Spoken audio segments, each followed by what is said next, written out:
ما از روی دیوار، از مرزی که دیوار داره، بعدش هم اونجا همش برجگه تیراندازی میکنن. ما میریم اون طرف که رد شیم ولی فایر میکنن، تیراندازی میکنن. نهادها و فعالان حقوق بشر، مقامات و سیاستمداران و رهبران افغانستان و شمار از نهادهای بین المللی تیراندازی مرزبانان ایران بر ماجرای افغان را به شدت نکوهش کردند. نشریه حقوق بشری هالوش که خبرهای مربوط به سیستان و بلوچستان را پوشش می‌دهد و نقل شاهدان عینی گزارش داد که بیش از 200 تن از مهاجران افغان که قصد ورود به ایران را داشتند در تیراندازی مرزبانان ایران کشته شدند، اما این آمار از سوی منابع رسمی و مستقل تایید نشده است.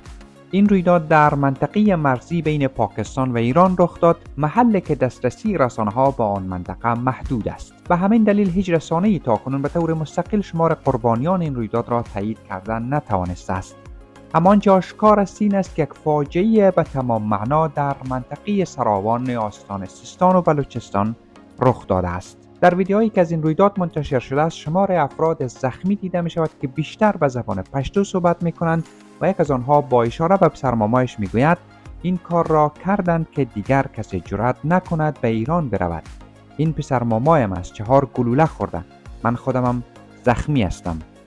یکی از منابعی که یک عضو خانواده‌اش زخمی شده است بر رسانه‌ها گفته است که این حادثه در منطقه کلگان آستان سیستان و بلوچستان ایران در ساعت اولیه روز یکشنبه 22 مهر یا میزان اتفاق افتاده است.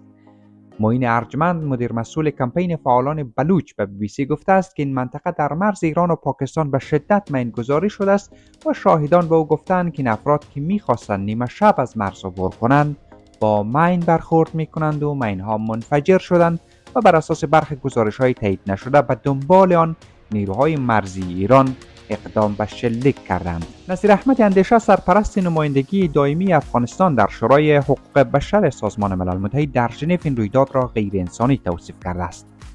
او در پیام ویدیویی منتشر شده در شبکه اجتماعی اکس گفته است که برای رسیدگی به این چنین رویدادی به اقدام فوری جامعه جهانی نیاز است. خبرهای بسیار دلخراش از حادثه در مرز افغانستان و پاکستان و ایران هم برای ما رسیده که تحقیقات این قسمت جریان داره. در این حال نصیر احمد فایق، سرپرست نمایندگی افغانستان در سازمان ملل متحد، در بیانیه این رویداد را نکوهش کرده و خواهان تحقیق فوری و مستقل در این مورد شده است. از سوی هم شهرزاد اکبر، رئیس پیشین کمیسیون مستقل حقوق بشر افغانستان و رئیس کنونی سازمان حقوق بشری رواداری، خواستار شناسایی و مجازات عاملان اصلی این رویداد شده است. او تاکید کرده است این یک وحشت کامل و ناپذیرفتنی و غیر قابل باور و جنایت است.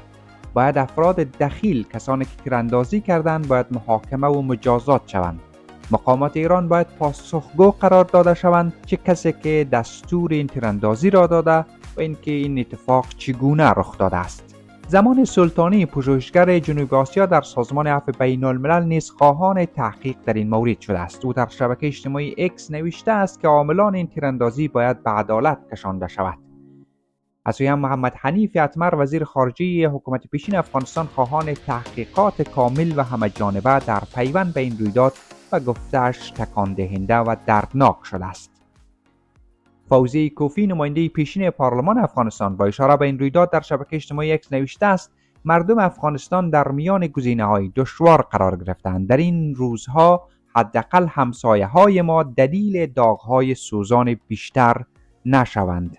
پس از این واکنش‌ها، سرانجام مقامات طالبان و ایران نیز سکوت خود را شکستند، اما با دو روایت مختلف.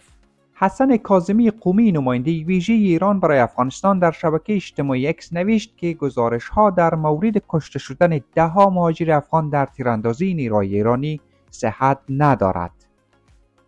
او افزوده است که برخورد قانونی با ورود غیرقانونی پناهجویان حق مشروع کشورهاست. در مقابل ذبیح‌الله مجاهد، سخنگوی حکومت طالبان، در شبکه اجتماعی اکس نوشته است که تحقیقات را از راه‌های دیپلماتیک و نهادهای مختلف آغاز کرده است. حکومت ایران در ماه‌های پسین روند اخراج مهاجران افغان از آن کشور را شدت بخشیده است. بر اساس گزارش‌ها روزانه صدها مهاجر افغان به گونه اجباری از سوی حکومت ایران به افغانستان رد و مرز می‌شوند.